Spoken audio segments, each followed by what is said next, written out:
BJD और कांग्रेस से माने अपेक्षा करिसेंती कोर्ट ना कोठी लाश उपरे राजनीति करिया पाए जेमिति वर्तमान आसिलानी विरोधी दल उभय बसचंती डेणा मेले कि कोठी किए कोठी जदी लाश आसे आमे तारी उपरे राजनीति करू। আজি की 15 दिन तले बड़ंगा ठारे अत्यंत स्पर्शकातर घटना घटिथिला। सेथिरे आमे समस्त मर्माहत। बड़ंगा पीड़िता गत काली मृत्युवरण करिसंती एवं जेतेबेले एभली घटना घटिला से समय रे राज्य सरकार पीड़िता को तुरंत आनी एम्स रे केमती चिकित्सा हो पारिबो एवं परवर्ती मुहूर्त रे आउरी उत्तम चिकित्सा पाई एयर लिफ्टिंग करी एयर एम्बुलेंस रे माननीय मुख्यमंत्री श्रीयुक्त मोहन चरण माझी निर्देश देले एवं एम्स रे सी चिकित्सित होउथिले।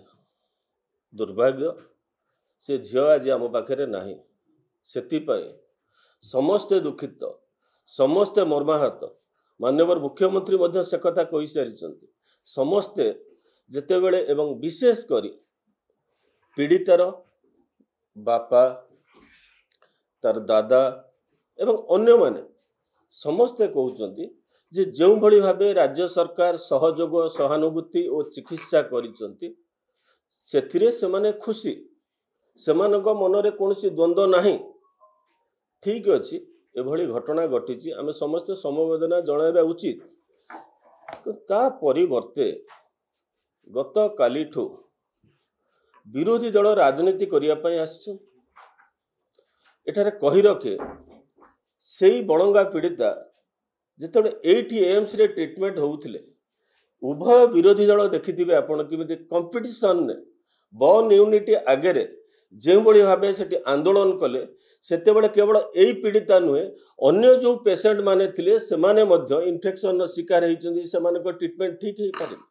जेमिति लागुची विरोधी दल अपेक्षा करिची सागुणा जो बड़ी मढ़ को अपेक्षा करिथाए कि लाश को अपेक्षा करिथाए बीजेडी और कांग्रेस से माने अपेक्षा करिसेंती कोर्ट ना कोठी लाश उपरे राजनीति करिया पाए सबको जो भली अपेक्षा करिथाए सागुणा एमाने बर्तमान सागुणा ठू आउरी हीन काम करिया को जाउचंती विरोधी दल जेतेबेले तार बापा तार माँ तार कका समस्ते कहिसंती राजनीति न करंतु विरोधी दल आछंती सब उपरे राजनीति करिया पाए एथुरु आमे तांको निवृत्त रहिया पाए आमे कहूचु जे एभली राजनीति से माने करंतु नाही। उभय कांग्रेस एवं विरोधी दल उभय कांग्रेस एवं बिजु जनता दल राजनीति करिवार समय अछि। जो माने दिल्ली रे प्रेस कॉन्फ्रेंस करूचंती जे एठी ओडिसा रे प्रेस कॉन्फ्रेंस करूचंती से माने ओडिसा रो डेमोग्राफिक सिचुएशन को जानिबा उचित। दिल्ली रे जो माने राजनीति करछो से ओडिसा यूपी बिहार नुहे तांको आमे कहि देबा चाहूचु ओडिसा यूपी बिहार नुहे ओडिसा रो डेमोग्राफिक सिचुएशन विषय रे टिके चिंता करंतु। बारंबार आमे कहूचु ओडिसा यूपी बिहार नुहे ओ विशेष करी एठी जो विरोधी दलर नेता नेत्री माने आज आसिकी राजनीति करिया पई बसथिले प्रेस कॉन्फ्रेंस रे आंकर प्राण छाड़ी जाउथला। प्रमिला मलिक से निजे कहतु सेतेबेले तांको दल रे सब कोन होउतला आमे टेका फोपाड़िया को चाहुना। ओडिसा रे कोन पाई महिला सुरक्षित न उत्तराधिकारी सूत्र रे ओडिसा को एभली असुरक्षित करके रखिथिला बिजु जनता दल दीर्घ 24 वर्ष भितरे वर्तमान समय लागु कौन जगह अपराधी खसी जाई नहीं। जो कथा आपण से कहते बालेश्वर कथा बालेश्वर कौन है ओडिशा हाईकोर्ट जेतेबेले गोटे पिटिशन उपरे ओडिशा हाईकोर्ट खुशी प्रकट कर बालेश्वर जो भाई भाव तदंत चली एक से जानवा उचित। एवं बड़ंगा केस रे मु बारंबार कहूँ एमाने सब उपरे राजनीति करवा छाड़ू। विशेष करी आगुरु तो मु भाबुतिली जे जो भाया थिला गोटे सागुणा मस्जिद डेणा मेले जेमिति वर्तमान आसिलानी विरोधी दल उभय बसचंती डेणा मेले कि कोठी किए कोठी जदी लाश आसे आमे तारी ऊपर राजनीति करू। ये होची सबडु दुखर कथा। एभली राजनीति करा जाय ना। ये होची हीन राजनीति। जदी आपण मानको पाखरे किछि अछि कोर्ट को जांतु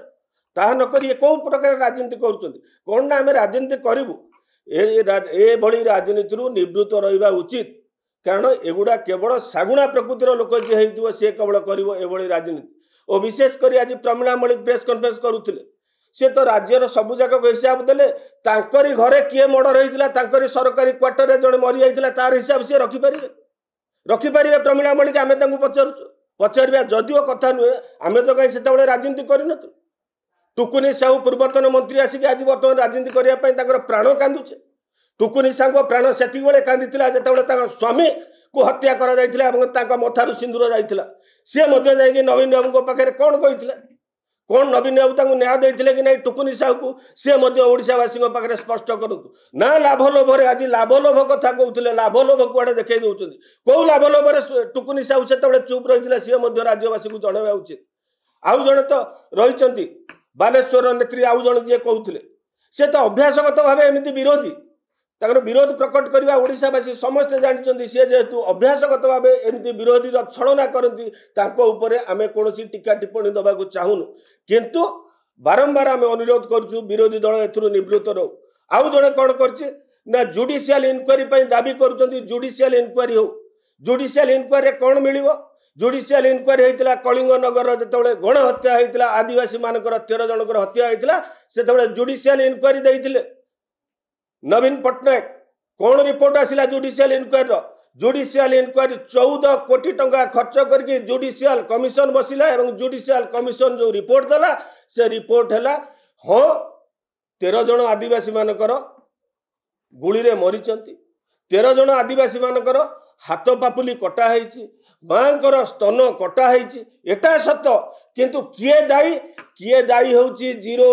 कहीं दायी से नथिले किए गुली करथिला किए गुली करने इंस्ट्रक्शन देथिला ये हूँ जुडिशियल कमिशन रिपोर्ट बरं से 14 कोटी टंका जदि 13-14 जन आदिवासी परिवार को देते लाभ था कि आदिवासी समुदाय सामूहिक विकास कौटी खर्च करते लाभ था ये से जुडिशियल कमिशन फाइंडिंग तेणुक जहाँ कहते विरोधी दल टे बुझी विचारिकी चिंता करके कहवा उचित ओडिशा यूपी बिहार नुहे कांग्रेस दलर जो नेत्री वर्तमान दिल्ली रे प्रेस कॉन्फ्रेंस करके जो कथा कहते ओडिशार डेमोग्राफिक सिचुएशन उपरे टिके ज्ञान रहिबा उचित आम बारंबार कहूँ ओडिशा संपूर्ण अलगा एटी तो देखिले सांगे सांगे पीड़िता प्रति एतिकी न्याय देले माननीय मुख्यमंत्री श्रीयुक्त मोहन माझी कहतु नवीन पट्टनायक जन को क्या एयर लिफ्टिंग करते कि लाइफ 24 वर्ष भितर नवीन पट्टनायक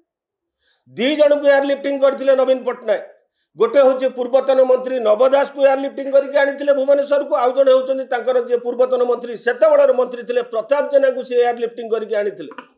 ता छड़ा से कर गोटे साधारण लोक केतबेले पड़ो क्या लेकिन उत्तम चिकित्सा व्यवस्था कर विजु जनता दल सरकार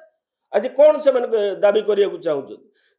तेणुक सरकार सहृदयता सह अत्यंत सहनशीलता भाव देखते माननीय मुख्यमंत्री श्रीयुक्त मोहन चरण माझी एवं से परिवार जो दाबी रही से परिवार दाबी की सम्मान जनातु उभय विरोधी दल।